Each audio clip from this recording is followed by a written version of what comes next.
तर राष्ट्रवादी काँग्रेस शरद पवार गटाचे नेते रोहित पवार यांचीही प्रतिक्रिया आली आहे, पाहूया।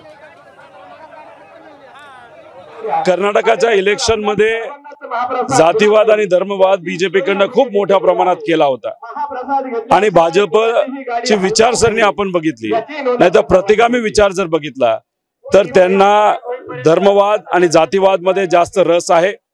कुठल्याही समाजाला आरक्षण मिळावं ही भूमिका कधीही ओबीसी याची बीजेपीची कधी राहिली नाही हे आपल्या सर्वांना माहिती आहे आणि बीजेपीची भूमिका ही सर्वच आरक्षणाच्या विरोधात आहे।